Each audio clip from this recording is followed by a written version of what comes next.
Hello students, a very good morning to all of you. Today this will be our last class for class 11th. In our previous class we were discussing about Markovnikov rules and Kharash effect, and after that we have discussed the addition of sulfuric acid and addition of water. Addition of water will also be according to Markovnikov rule when it is unsymmetrical alkene. Okay, and there will be formation of alcohol. Now let us move towards oxidation. The oxidation of alkene also gives alcohol, but it will be always diol.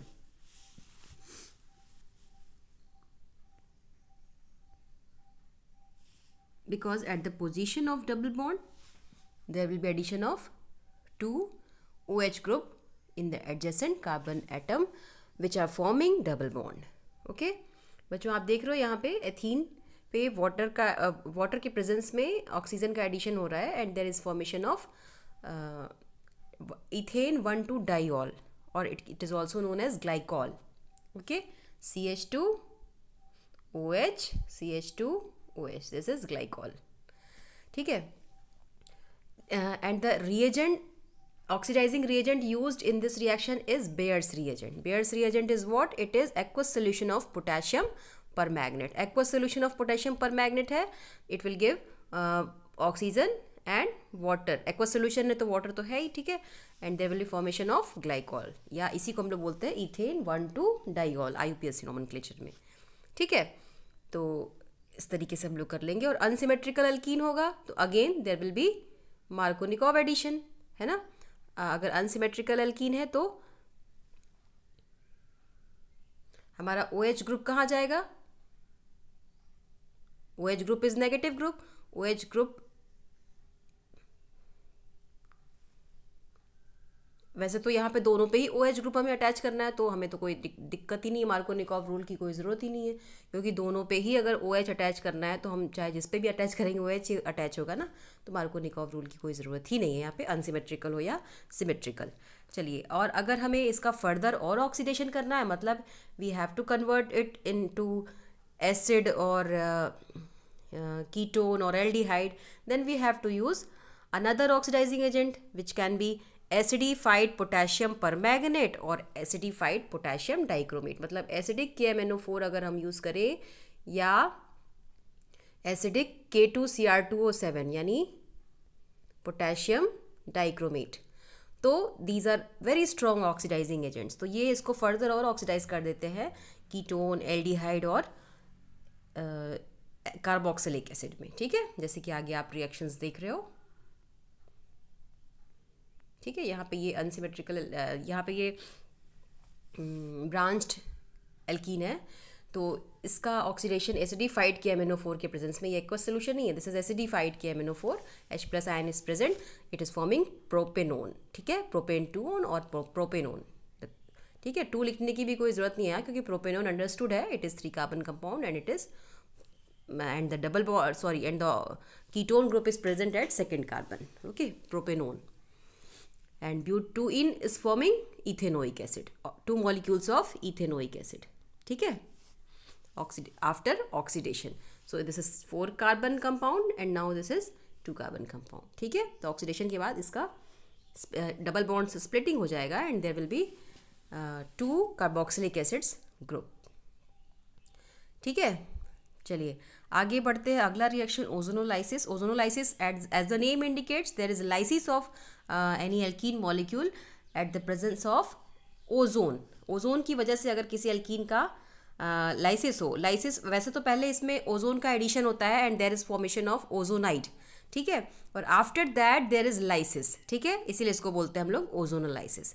जैसे कि let me rub this first.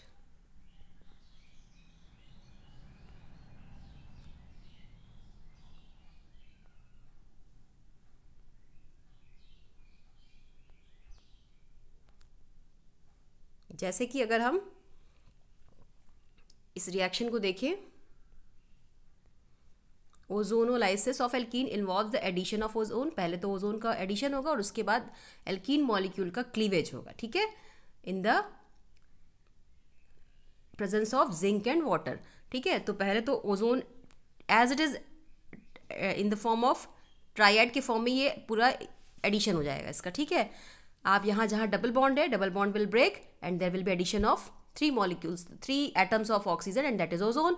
एक atom यहाँ ऊपर जुड़ जाएगा, जैसे आपने यहाँ पे इस तरह का एल्कीन लिया है ना, तो एक ऑक्सीजन यहाँ ऊपर जुड़ जाएगा और 2 ऑक्सीजन नीचे। ठीक है, और हमारा जो ये दोनों, अब दोनों बॉन्ड दोनों कार्बन ने बना लिए, तो ये दोनों कार्बन के बॉन्ड जो है यहाँ से ख़त्म हो जाएंगे एंड दिस इज ओजोनाइड। ठीक, क्या है हमारा ओजोनाइड। और उसके बाद इसकी लाइसिस होगी इन the presence of zinc and water. ठीक है, एक मॉलिक्यूल यहाँ से टूट जाएगा और एक मॉलिक्यूल यहाँ से टूट जाएगा और हमें मिलेंगे 2 एल्डिहाइड्स। ठीक है, अब ये 2 कार्बन का एल्डिहाइड, मतलब एक मिलेगा हमें CH3CHO यानी एसिटल्डिहाइड या इथेनल, और ये एक कार्बन का एल्डिहाइड मतलब HCHO यानी फॉर्मल्डिहाइड या मेथेनल। तो हमें इथेनल और मेथेनल दोनों मिल रहे हैं इस प्रोपीन मॉलिक्यूल से। ठीक है, अभी हमने 2 मिथाइल प्रोपीन लिया तो हमें यहाँ से कीटोन मिल जाएगा, एक मॉलिक्यूल कीटोन का, क्योंकि जब आप ओजोनाइड बनाओगे ये बॉन्ड ब्रेक होगा। ठीक है, और यहाँ आपको ओजोनाइड इस फॉर्म में मिलेगा और उसके बाद एक मॉलिक्यूल आपको यहाँ से मिलेगा और एक मॉलिक्यूल आफ्टर लाइसिस यहाँ से मिलेगा। तो ये तो फॉर्मल्डिहाइड ही बनाएगा एक कार्बन, और यहाँ ये 3 कार्बन और बीच में डबल बॉन्ड O, यानी this will be forming acetone and formaldehyde. तो मतलब एक कीटोन और एक एल्डिहाइड दोनों हमें मिल रहा है ओजोनोलाइसिस से। ठीक है, वेरी इंपॉर्टेंट रिएक्शन, कन्वर्जन में ये बहुत ज़्यादा यूजफुल है, क्योंकि आप इसमें ले क्या रहे हो एल्कीन, और आपको मिल क्या रहा है एल्डिहाइड भी मिल जा रहा है और कीटोन भी मिल जा रहा है, और साथ ही साथ आप इसमें एल्डिहाइड और कीटोन का नंबर भी कार्बन का चेंज कर पा रहे हो। जैसे कि प्रोपीन में 3 कार्बन है, लेकिन आपको जो प्रोडक्ट्स मिल रहे हैं उसमें इथेनल में 2 कार्बन और मिथेनल में 1 कार्बन। तो आपको कहीं मैं अगर प्रोपीन से मिथेनल बनाने को दे दूँ तो आप सोच में पड़ जाओगे कि प्रोपीन तो 3 कार्बन का कंपाउंड है, मिथेनल बनाने को कह नहीं है, तो फिर कैसे होगा। तो इसके लिए कुछ नहीं करना है, सिर्फ एक सिंपल एक स्टेप का रिएक्शन है दिस ओजोनोलाइसिस। ठीक है, आई होप कि आपको ओजोनोलाइसिस समझ में आ गई होगी, बहुत इंपॉर्टेंट रिएक्शन है ये, प्लीज़ रिमेंबर दिस। ओके, आगे बढ़ते हैं। पॉलीमराइजेशन। पॉलीमराइजेशन नाम से ही समझ में आ रहा है कि पॉलीमर बनना है, यानी there will be 1 monomer unit and it's numbered addition will form polymer. ठीक है, तो यहाँ इथीन की बात हो रही है, तो इथीन से बनेगा पॉलीइथीन। ठीक है, पॉलीथीन बैग्स जो हम लोग यूज़ करते हैं that is polymer of ethene. There is involvement of n molecules of ethene and there is formation of polythene. ठीक है, इथीन के n मॉलिक्यूल्स यूज हुए as a monomer at high temperature and pressure and it is forming polythene. ठीक है, ऐसे ही propene लेंगे तो polypropene. ठीक है, these are all poly bags, polymers. ठीक है, और इनकी मैन्युफैक्चरिंग हम लोग plastic bag, squeeze bottle, refrigerator dishes, toys, pipes, radio, TV cabinets, ये सब बनाने में हम लोग इनका यूज़ करते हैं। और पॉलीप्रोपाइलिन का यूज़ हम लोग करते हैं कहाँ? Polypropylene is used for the manufacturing of milk, ठीक है, plastic buckets and other moulded articles. चलिए आगे बढ़ते हैं, एल्काइंस के बारे में पढ़ते हैं। ठीक है,